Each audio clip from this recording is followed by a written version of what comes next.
Hello, calculus students of mine. In this video, we are going to be introduced to our second major concept of the course of calculus, which is integration.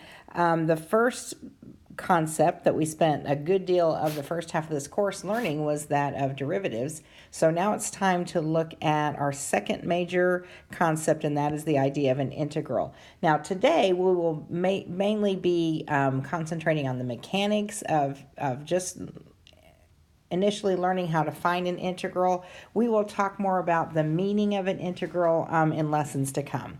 So let's start with this idea. Suppose you were asked to find a function, capital F of x, whose derivative is f prime of x equals 3x squared.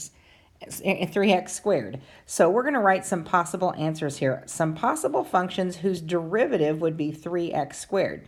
Well, if you can remember how to find a derivative, what we're going to do is actually go backwards. So one function that you might come up with is just a simple function, f of x equals x cubed. Now, let's check that. Let's actually talk about how to find the derivative of that function. If we were to take the derivative of this function, we would bring the 3 around front, multiply it by x, and then reduce this power by 1 to give us 3x squared. So that would be one function whose derivative is 3x squared. But that's not the only function. What if we considered this function, f of x equals x cubed plus 17. Well, since the derivative of a constant is 0, the second function would also have a derivative of 3x squared. Or how about this function? How about capital F of x equals, x cubed minus 1/2? That would be another example of a function whose derivative of 3x squared. So this idea of going backwards, starting with the derivative and finding the function that has that derivative, and then that derivative that we're calling f of x, that f of x is called an antiderivative of f prime of x. Now, there's a symbol that we use for integration, okay? And that symbol is also the symbol that we use for what's called an indefinite integral. We'll talk a little bit more about what that means in a minute, but an indefinite integral would be the same thing as an antiderivative. It's used, and so this symbol that we use to represent the antiderivative of f prime of x looks like this. We start by writing an integral symbol. Now, to write an integral symbol, it kind of looks like kind of a stretched out S. So when you draw that stretched out S, just start with kind of a little curl at the top, and then change your concavity and come around and give it a little curl at the bottom. So that is an integral symbol. So that would be how we start to write this indefinite integral.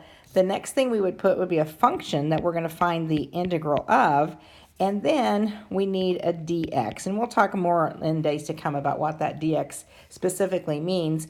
But for now, let's talk about some vocabulary. F of x, the function that we're taking the integral of, is called the integrand. So the integrand is the function we're finding the integral of. Dx gives us the variable of integration,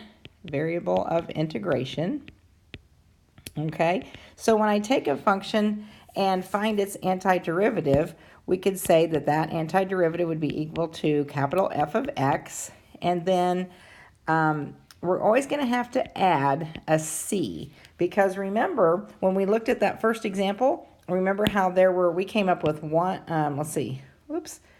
we came up with 1, 2, 3 different functions whose derivative was 3x squared.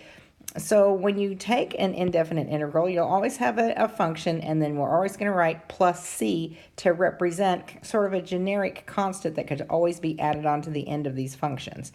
Now, as we said earlier, that f of x has a name. It is called the antiderivative, and then c, capital C, is what we call the constant of integration. Okay, so let's start learning the mechanics of how to find an integral. So we'll start by reviewing how to find a derivative by using the power rule. So you remember to use the power rule to find the derivative of x to the n. Well, what did we do to do that? We would take, bring the n around front, multiply it by x, and then we would reduce the power of x by the power on x by 1. So in other words, when you find a derivative, you would multiply and then you would subtract. Okay? Remember, when you find a derivative, the function always loses a degree. Okay, so to find an integral, which we're going to do over here, okay, to find the integral, we're going to use the integration power rule, and that's just the reverse or the inverse. It's just working backwards. So instead of multiplying and then subtracting, we're going to kind of work that backwards with inverse functions. The inverse of subtraction is addition. So to find an integral, you're first going to add, and then the inverse of multiplication is divide. So here's what the power rule tells us. To find the integral of x to the n dx, we're going to take x to the n plus 1 power. We actually increase the power on x by 1, and then we divide by that power by n plus 1. Okay? So what we're going to do right now is look at a whole bunch of examples so you can see how this works. So let's start with example number 1. We're going to find the integral of 3x dx. Now, what you might want to do for just a second is pause the video and turn your notes over on the back, because on the back there's a whole bunch of integration properties that I need you to look at and study and become familiar with. One of those properties tells us what to do when we have a constant in front of a function. Well, if you look on the back page, about the third or fourth property tells us that when we have a constant in front of a function and we're taking an integral, we can actually take that constant and move it in front of the integral. So what I'm going to do is I'm going to just rewrite this as 3 times the integral of x dx. All right? And so now let's integrate. Now remember the power rule that we just talked about. The power on x, even though it's not written, is actually 1. So we're going to take 3 times x to the 1 plus 1, which is 2, all over 2. And then don't forget, every time you take an indefinite integral or find an indefinite integral, you always have to add a c to represent that generic constant of integration. So let's just clean this up just a little bit. Why don't we call it 3/2 x to the second plus c. Draw a box around that because that's our final answer. Okay, how about example 2? Well, you might want to, in example 2, and we did this when we would find derivatives too, when you have a power in the denominator, how about we rewrite that without the ratio? Let's just rewrite it as x to the negative third dx. So in other words, dividing by x to the third power is the same thing as x to the negative 3 in the numerator. So now, using the integration power rule, we'll take x to the, we're going to take that power on x and add 1 to it, and then divide by negative 3 plus 1. Don't forget about your plus c, and then we can simplify that a little bit. Let's call that x to the negative second all over 2 plus c. And then since we don't really like having negative exponents, there's nothing really wrong with them, but it's just considered a little bit more simplified if our exponents are positive. So let's rewrite this as 1 over 2 times x to the positive second power plus c. All right then, moving on to example 3. Well, here we have the integral of, the integral of the square root of x dx. So just like in differentiating, when you see radicals, it's a good idea to rewrite those radicals with a rational exponent. So x, the square root of x is the same thing as x to the 1/2 power.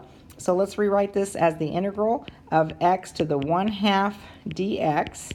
Okay, and then using the integration power rule, that would be equal to x to the 1/2 plus 1 on top, all over 1/2 plus 1. Don't forget about your plus c.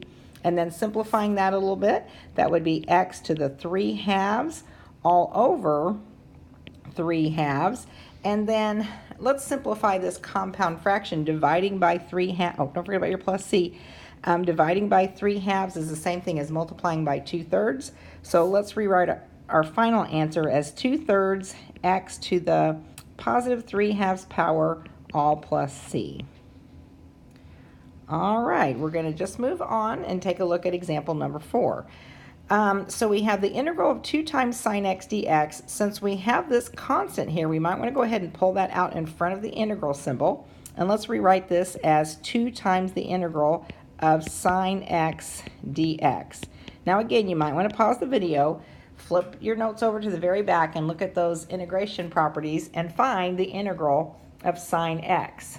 Okay, and even without looking it up, if you think backwards, the inverse of finding a derivative, you should realize that the integral of sine x would be negative cosine x. So, and then don't forget about that plus c. And then simplifying a little bit, let's pull that negative out in front. Negative 2 cosine x plus c will be the indefinite integral of 2 sine x dx. Okay, then moving on to example number 5, the integral of 3 divided by x dx. Let's go ahead and, well, let's just talk about that. First of all, we have a constant of 3 that we can pull out in front of the integral symbol. So let's do that. Let's rewrite this as 3 times the integral of 1 over x dx. But remember, 1 over x is the same thing as x to the negative first power, okay? So we might want to go ahead and try that integrand, that power rule for integrals, but I want to go back up to that power rule and add something that we haven't included yet. So up here, our power rule says that the integral of x to the n dx is x to the n plus 1 divided by n plus 1. So since this power rule results in a ratio, remember the denominator of a ratio cannot be equal to 0. So we need to add a little caveat to our power rule and include the fact that n cannot be equal to negative 1. Okay, because if n were equal to negative 1, that would give us a 0 in the denominator. So going back to our example then, let's see, we can't really use the power rule because this is the same thing. Hold on. Let me go back and rewrite it as 3 times the integral of 1 over x dx. The power rule will not work for this particular function. So again, you might want to pause the video, flip your notes over to the back, and find what the integral of 1 over x dx is. And then if you did that, you'll find out that the integral of 1 over x dx is actually equal to the natural log of the absolute value of x. So the integral of 1 over x dx is the natural log of the absolute value of x. And then since this is an indefinite integral, let's not forget to add that plus c. So we're representing every possible function whose derivative would be equal to 3 over x. Okay, now if you take a look at number 6, we could rewrite this slightly. I could rewrite this integral as just then there's an integral symbol and there's a dx. So we could rewrite that as the integral of, now if our constant, our variable of integration is x, that means that this would be x to the 0 power. Remember, x to the 0 power is equal to 1, okay? So now if I tried to use I guess we can use the power rule. So that would be equal to x to the 0 plus 1 all over 0 plus 1. And then don't forget your plus c. So that would be equal to x to the first over x, which is just x. All right? So, and then don't forget the plus c. So all that to say that if you see a problem that looks like this, it's just an integral and then a dx, your final answer is x plus c. All right, and then number 7, now this time we're looking at the integral that is the sum of two functions. So again, another of the properties that's on the back of your notes tells you that the integral of a sum is the same thing as the sum of the integrals. So in other words, I could rewrite this as the integral of x dx plus the integral of 2 dx. And then we can evaluate or find each indefinite integral separately. So the integral of x dx would be x squared over 2. and then I'm going to go ahead and say plus c sub 1, and then let's find the integral of 2 dx, and that would just be 2x plus a second constant. Now what we can do now is just take those two constants and add them together, and so our final answer would be x squared over 2 plus 2x plus c. All right then, x, whoops, what did I just do? Move on to our next example. Our next example is example 8. Okay, so this time we have the integral of a polynomial. There's a difference and a sum going on here. So what we can do is we can just integrate term by term. So if you want to take a step and write 3 separate integrals, you can, but you don't really need to do that. We can just integrate each term. So let's start with the integral of 3x to the 4th plus 4. Just the integral of 3x to the 4th. So that would be, that would be 3x to the 5th over 5. And then minus, let's integrate the second term. That would be 5x to the 3rd over 3. And then plus the integral of x would be x squared over 2. And then don't forget your constant of integration, and we're done at that point. Doesn't look like this one needs to be simplified anymore. All right, and then in example 9, let's go ahead and I'm going to rewrite this integral as the integral of x over, instead of writing the square root of x, let's write that with a rational exponent. So we're going to write x to the 1/2 power, and then plus 1 over x to the 1/2 power. So all I've done is I've just taken that ratio and I've broken it up as the sum of two ratios with the same denominator.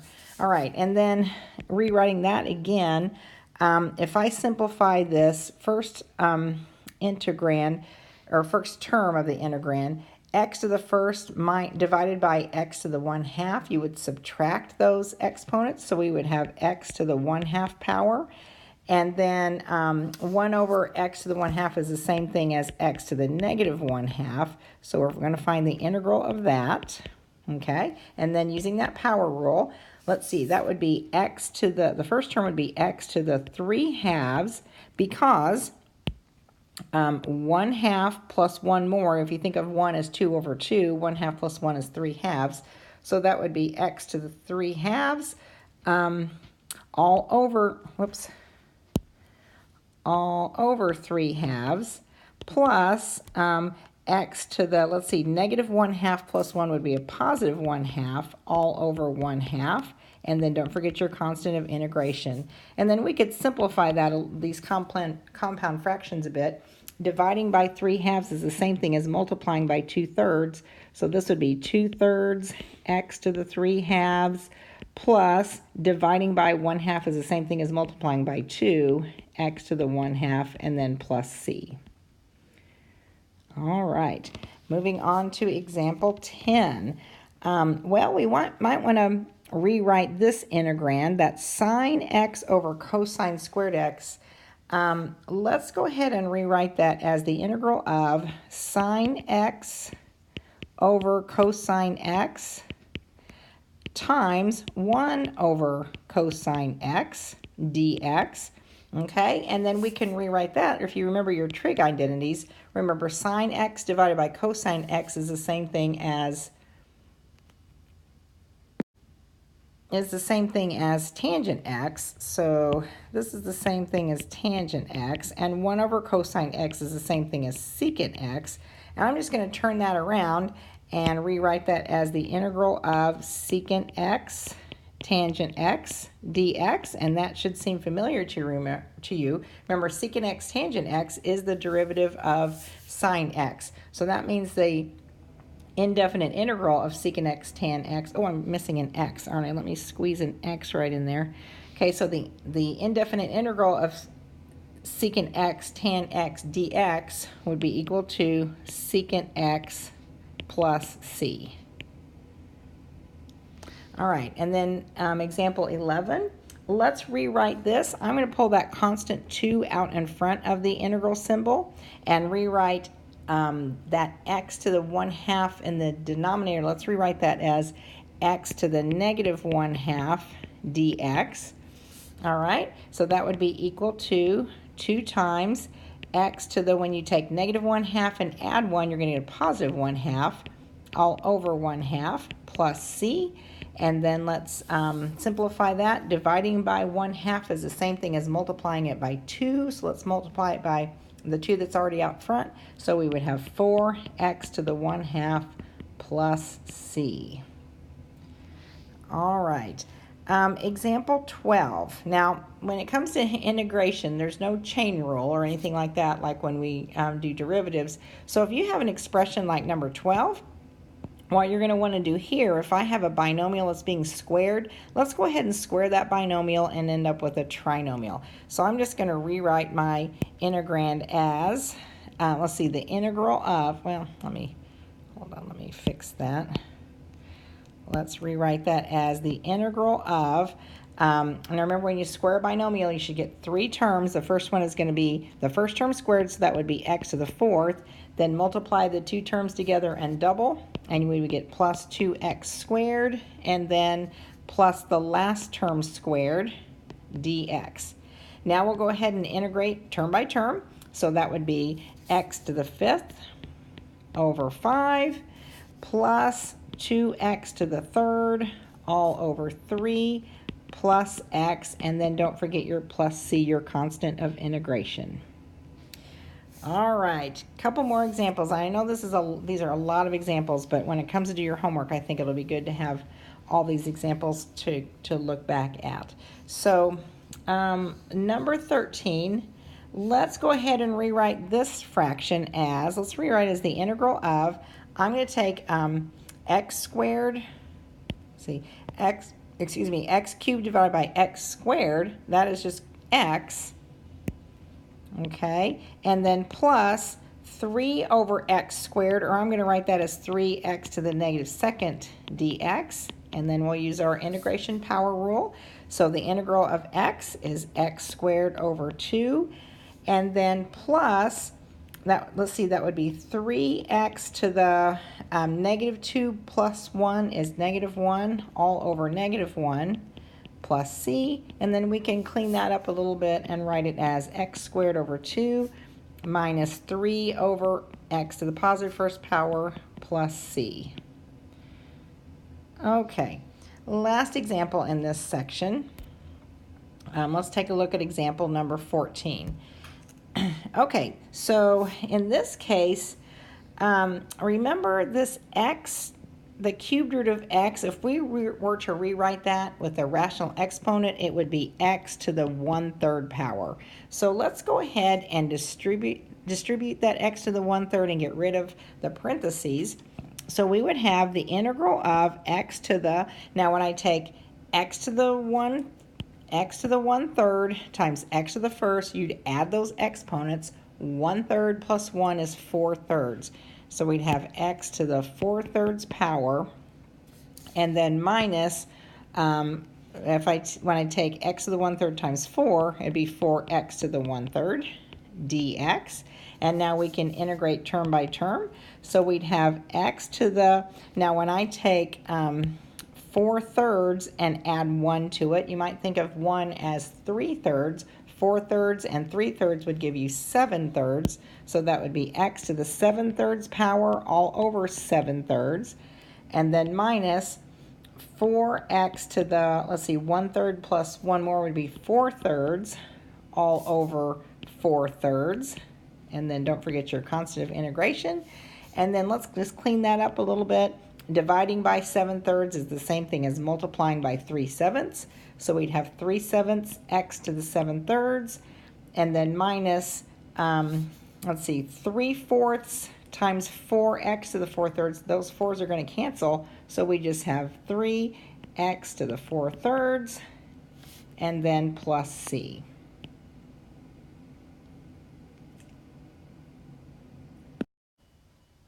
Okay, in this next example, we're going to see an introduction to a big topic in calculus, and that is solving differential equations.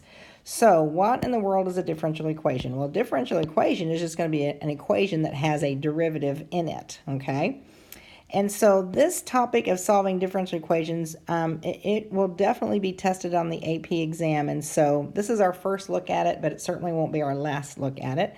So what we're going to do in this situation is we're going to find a general solution of this differential equation. Do you see how it has a derivative in it? dy dx is the derivative of y with respect to x. Okay, so we're going to find a general solution. In other words, that would be a solution kind of, if you might think of it as a family of solutions that involves that generic c in it. And then after we've done that, we're going to find a particular solution when let me kind of erase this so you can see it. A particular solution when f of 2 is equal to 4. So we'll start by finding our general solution first. All right, so let's just write down general solution.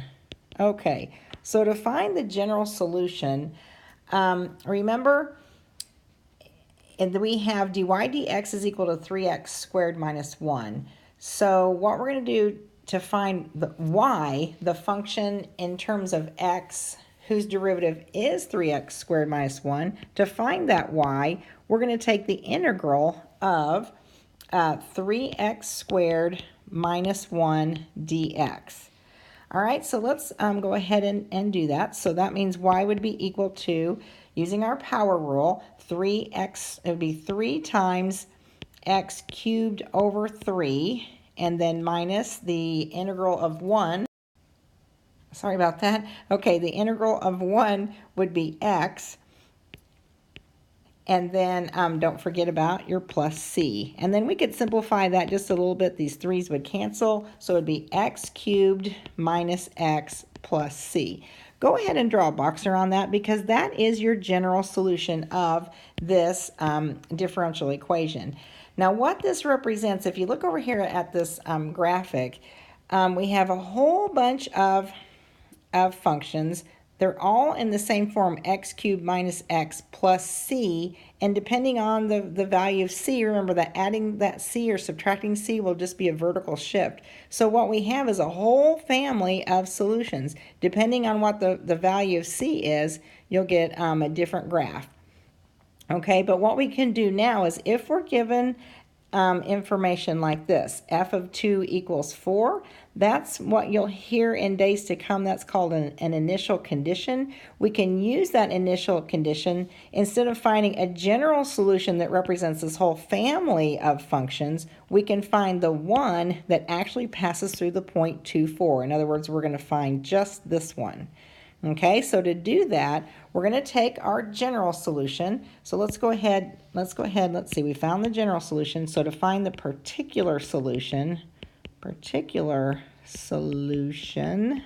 okay, let's start with our general solution, which is y equals x cubed minus x plus c. And now we're going to use this initial condition. We know that we're looking for the one graph that passes through the point 2, 4. So let's go ahead and put 4 in for y and put 2 in for x. And when we do that, we can solve for this c. So we would have, let's see, 4 is equal to 2 to the third minus 2 plus c. Let's solve for c now. So we have 4 equals 8 minus 2 plus c. 4 equals 6 plus c. And when you subtract c from both sides, we get c is equal to negative 2. All right, so now that we solve for c, we can write a particular solution. Instead of writing sort of a generic solution like this one that represents this whole family of functions whose derivative is 3x squared minus 1, let's write the particular one that passes through the point 2, 4. So it would look like this. All we're going to do is rewrite the general solution, except where you see c, you're going to replace it with negative 2. So it would look like y equals x cubed minus x, and then instead of plus c, we're going to write plus negative 2, which is just minus 2. All right, so let's take another example of solving a different equation. And number 16 says, okay, find the general solution for capital F prime of x equals e to the x, and then find the particular solution when we have this initial condition, when we're talking about the one solution that would contain the 0.03. So let's start by finding the general solution. Well, the general solution of e to the x, you're going to like it just like you liked finding the derivative of e to the x. Just like e to the x is its own derivative, well, e to the x is also its own integral. So if f prime of x equals e to the x, we want to find capital F of x. So we want to find f of x, and we'll find that by taking the integral of e to the x dx. All right, well, the integral of e to the x is just itself, e to the x, so that means our general solution is f of x equals e to the x and then plus c. All right, so what that represents is a family of solutions. If you look here at the graph, look at all these solutions. These are all some form of e to the x plus c, and depending on the value of c, that graph is just shifted up or down, okay? So now what we're going to do is we're going to find the one particular solution, the one function that passes through this point 0.03. So let's find the particular solution,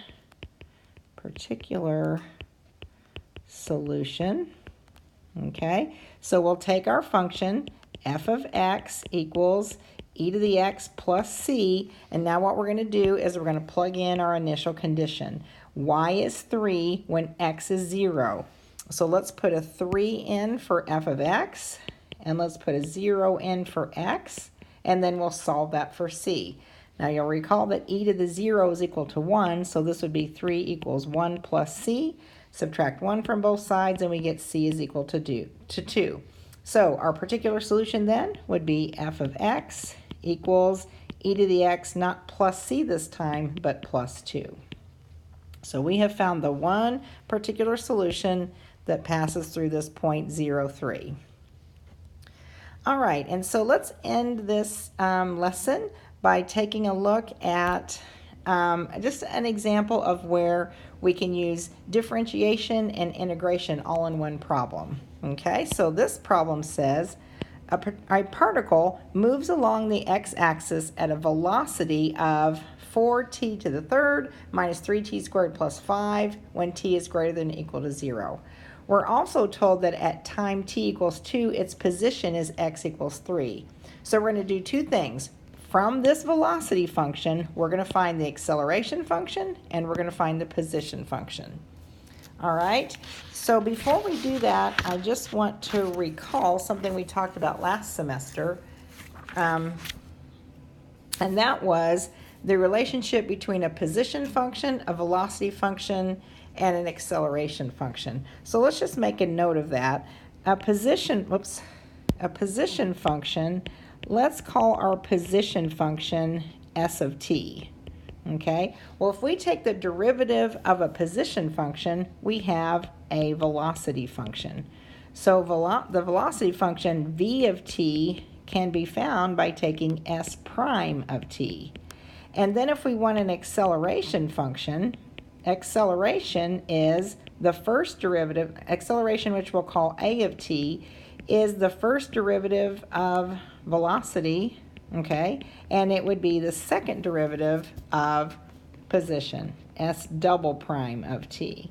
Okay, so what does that mean? That means that if we are given a velocity function, if I want a position function, if I want to go from velocity back to position, we need to take s of t and we need to differentiate it, okay? Oh, I'm sorry, I said that backwards.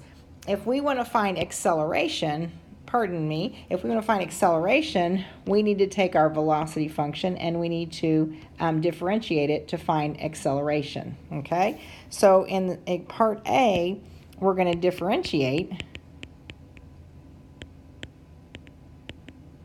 And then if we're given the velocity function and we want position, that means we need to go backwards. So instead of differentiating this time to get from velocity back to position, we're going to have to integrate. So let's write that down. We're going to have to integrate.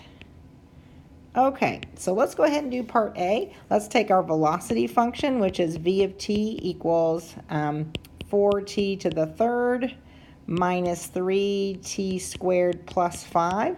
Let's find the acceleration function by differentiating it. So a of t, which is the same thing as v prime of t, would be equal to, now we've been integrating this whole lesson, so now you have to switch gears and think about finding a derivative.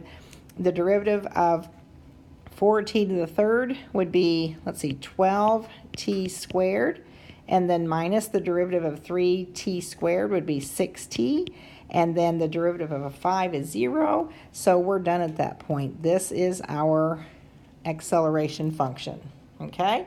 So now to find the position function, we'll start with our velocity function, and to find the position function, we need to integrate. In other words, position function, s of t, will be the integral of v of t dt. So s of t then is equal to the integral of, remember v of t we were given is 4t to the third minus 3t squared plus 5 dt. Now we can integrate term by term. So using our power rule, 4t to the third, when we integrate t, let's see, we need to take 3 plus 1, which is 4, and then divide by 4. Those 4's will cancel, so we just get t to the fourth minus 3t squared. When you integrate, 2 plus 1 is 3, and then when we divide by 3, the 3's will cancel, so we'll just have t to the third, and then the integral of 5 is 5t, and then don't forget about your constant of integration. So what that is a general solution, but we can be more specific, because remember in our problem we were given that when t is 2, position is 3. So in other words, we can use this initial condition to find not just a general solution, a general function, but we can find a particular one. So let's go ahead and plug in, let's see, 3 for position. So remember, this is s of t. Oops. This is s of t. So let's go ahead and put 3 in for that position, and then everywhere we put a t, we're going to replace that with 2. So we'd have 2 to the fourth minus 2 cubed plus 5 times 2 plus c. So 3 equals 16 minus 8 plus 10 plus c. And then I'm going to go over here. Okay, simplifying a little bit, we'd have 3 equals, let's see, 16 minus 8 is 8, plus 10 is 18 plus c. So c is equal to negative 15. So now that we have a c that we can plug in right here, we can write our position function. So final answer for the position function is s of t is equal to t to the fourth minus t cubed plus 5t, and then instead of plus c this time we'll write minus 15. All right. Okay, so now you can go ahead and get started on your homework, and you can do as much as you can. We will have time tomorrow in class, or next time I see you in class, to work on that. So let me go ahead and tell you what the assignment's going to be. We're going to do some problems out of the book. Okay, our homework is going to be out of our textbook on page 287, and we're going to do numbers 8 through 42 even. So you can go ahead and get started on that using your own textbook, but I will also put these problems in Google Classroom, so you won't need to bring your book to school tomorrow or next time I see you. So if you have any questions, be sure to make a note of it so you can ask me, and I will see you in class.